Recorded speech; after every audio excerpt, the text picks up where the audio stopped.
Hello everyone, welcome to our digital library. जैसा कि आप जानते हैं, मैंने BMS first year, second year और थर्ड ईयर की पर्टिकुलर सब्जेक्ट वाइज प्लेलिस्ट बना रखी हूँ और जितने भी इम्पोर्टेंट टॉपिक्स हैं उनकी वीडियोस मैं रेगुलर अपलोड करती जाती हूँ। तो रिसेंटली मैंने अभी चरक सूत्र स्थान चैप्टर 1 का पार्ट 1 अपलोड किया है। ऐसे ही हम अष्टांग हृदय और अभी हम थर्ड ईयर में कौमार भृत्य का टॉपिक जो है काश्यप का वेदना अध्याय, इसको कवर करेंगे। काश्यप ने सूत्र स्थान के 25th चैप्टर में वेदना अध्याय का वर्णन किया है। यहाँ पर उन्होंने शिशु में होने वाली जितनी भी व्याधियाँ हैं उनके लक्षण और उनके अर्थ को जो है वो डिफाइन किया है। अब टोटल 32 व्याधियों का वर्णन यहाँ पे हमने को मिलता है। फर्स्ट है अतिसार, इसको मॉडर्न में डायरिया से कंपेयर करते हैं। देह वैवर्ण्यम अर्ति, मुख ग्लानिर अनिद्रता, वात कर्म निवृत्तिश, अतिसार अग्र वेदना। यानी बच्चे का शरीर विवर्ण हो जाता है, डिस्कलरेशन देखने को मिलेगी। अर्ति यानी बेचैनी, मुख ग्लानि यानी मुख जो है वो थका हुआ सा प्रतीत होगा तथा अनिद्रा हो जाती है।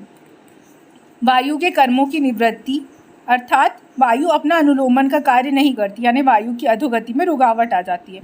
ये सब अतिसार के पूर्व रूप है। विसूचिका, जिसको कोलेरा से कंपेयर किया जाता है। दैत्य देहांते अंगानि सूच्यन्ते भज्यन्ते निष्टनत्यति, विसूचिकायां बालानां हृदि शूलं च वर्धते। यानी बालक के अंगों में दाह होता है, सूची भेद सदस्य पीड़ा होती है, उसे सांस लेने में कष्ट होता है तथा हृदय में शूल होता है। अल्सक, जिसको इंटेस्टाइनल ऑब्स्ट्रक्शन से कंपेयर किया जाता है। शिरो न धार्यति यो भिद्यते जृंभते मुहुर, स्तन पिबति नात्यर्थम, बाधितम छर्द्यत अपि, विषाद आधिमान अरुचि, अभिर्विद्याद अलसकम शिशौ, विसूचिकान अलसिकम दुर्ज्ञाने लक्षण को।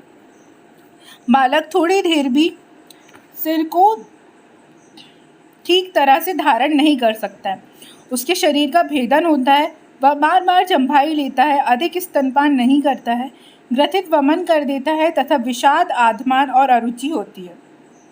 उदरशूल को कोलिक से कंपेयर किया गया है। स्तनम व्युत्यस्यते रोति च उत्तान श्याव भज्यते, उदर स्तब्धता शैत्यम मुख स्वेद सूलिना। बालक स्तनपान करना छोड़ देता है, वह रोता है, उत्तान लेटता है तथा उदर में स्तब्धता होती है, उसे सर्दी लगती है तथा मुख का पर पसीना आ जाता है। छर्दी यानी वोमिटिंग। अनिमित्तम भीषणम च यस्य उद्गारः प्रवर्तते, निद्रा जम्बा प्रीतस्य छर्दिस्तस्य उपजायते। बालक को बिना किसी कारण के बार बार डकार आती हो, निद्रा व जम्हाई आ रही हो तो ये वमन का पूर्व रूप है। श्वास, जिसको अस्थमा से कंपेयर किया गया है। निष्टम अनुत्य रसा अंत्य उष्णम स्वास्थ्य उपजायते। श्वास रोग में बालक की छाती से अत्यंत गर्म सांस निकलती है। हिक्का, अकस्मान उद्गारस्य क्रशे हिक्का प्रवर्तते। क्रश व्यक्ति में एकदम वायु की डकार आए तो हिक्का होने की संभावना होती है। तृष्णा, स्तनम पिबति चात्यर्थम न च तृष्टि रोध्यति, शुष्क ओष्ठ तालुस्तोय सुदुर्बलोस तृष्णा अर्दिता। अत्यधिक स्तनपान करने पर भी यदि तृप्त नहीं होता तथा रोता रहता हो और ओष्ठ तालु सूख गए हो, यदि जल पान करने का इच्छुक हो तो जानना चाहिए कि बालक को प्यास लगी है, यानी वो तृष्णा रोग से पीड़ित है। नेक्स्ट है अनाहा यानी फ्लैट्यूलेंस। विशाल स्तब्ध नयनः पर्वभेदा अर्तिर्क्लमी, संनृत्य मूत्रः नीलाविट, शिशुर अनाह वेदनी। यानी जिसकी आंखें फैली व स्तब्ध हो, जिसको पर्व भेद हो, जिसे अर्ति तथा क्लम हो, जिसके मूत्र वायु मल सभी रुक गए हों, वो अनाह रोग से पीड़ित है वो बालक, ऐसा हमें जानना चाहिए। आम दोष, स्थैमित्यम अरुचि निद्रा, गात्र पांडुकता अर्ति, रमणाशयन शयादीन, धात्रिम च द्वेष्टि नित्यशा, अस्नातम स्नात रूपस्य स्नात स्व अस्नाता दर्शना, आमस्यतानि रूपाणि विद्याद्वेषो भविष्यता। इस रोग में स्तिमितता, अरुचि, निद्रा, पांडु व अर्ति होती है तथा बालक को खेल, भोजन, निद्रा तथा धात्री से भी निरंतर द्वेष हो जाता है। यदि उसने स्नान नहीं किया हुआ है तो वह स्नान किया हुए के समान प्रतीत होता है, और यदि स्नान किया हुआ है तो ना स्नान किए हुए के समान प्रतीत होता है। इसकी जो थर्ड लाइन है श्लोक की वो इम्पोर्टेंट है। जंतु दंश यानी इंसेक्ट बाइट।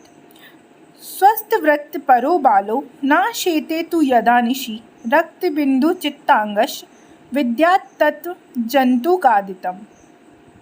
स्वस्थ बालक यदि रात्रि में ना सोए व उसके किसी अंग पर लाल बिंदु दिखाई दे तो यह समझना चाहिए कि उसे किसी जंतु ने काटा है। पांडु यानी एनीमिया, जो कि कॉमनली बहुत से बच्चों में देखने को मिलता है। नाभ्याम समनन तथा शोथा श्वेत अक्षी नख वक्रता पांडु रोगी अग्नि सादृश्य शवथुश्च अक्षी कूट्यो। इसमें नाभि के चारों ओर शोथ होता है, नेत्र, नख तथा मुंह सफ़ेद हो जाता है, उससे अग्निमांद्य हो जाता है तथा उसकी आंखों के चारों ओर शोथ हो जाता है। कामला जॉइंडिस, पीठ, चक्षु, नख, मुख, विर्ण, मूत्र, कामला अर्दिता, उभयत्र निरुत्साहो, नष्ट अग्नि, रुधिरा स्पृहा। मतलब इसमें आँखें, नाखून, मुख, मल, मूत्र पीले हो जाते हैं। पांडु एवं कामला इन दोनों रोगों में मनुष्य उत्साह शून्य होता है, उसकी जठर अग्नि नष्ट हो जाती है तथा रुधिर के प्रति उसकी स्पर्हा यानी इच्छा जो होती है वो होती है, मतलब उसको रक्त पीने की इच्छा होती है। मदात्य एल्कोहलिज्म, मूर्छा, प्रजागर, सर्दी, धात्री, द्वेष, अर्ति, भ्रमय, वित्रास्वेग, तृष्णा भी विद्याद्विले मदात्यम। मूर्छा, जागरण, अनिद्रा, वमन, धात्री से द्वेष, अर्ति, भ्रम, वित्राश यानी डर, उद्वेग, वेगों की प्रबलता तथा तृष्णा के लक्षणों से युक्त होता है। उरोघात यानी प्लूरेसी, श्रोतभ्याम भीषणम स्पर्शति पीनसे श्रोत्री कास्ते उरोघाते तथैव शान्निष्टम नत्य रसाधिकम। इसमें पूर्वोक्त लक्षणों के साथ साथ बालक छाती से बड़े गरम गरम सांस निकालता है, तो ये लक्षण थे प्लूरेसी। यहाँ तक हमारी 15 व्याधियाँ कंप्लीट होती हैं। बाकी की बची हुई जितनी भी व्याधियाँ हैं हम इसके नेक्स्ट पार्ट में कवर करेंगे।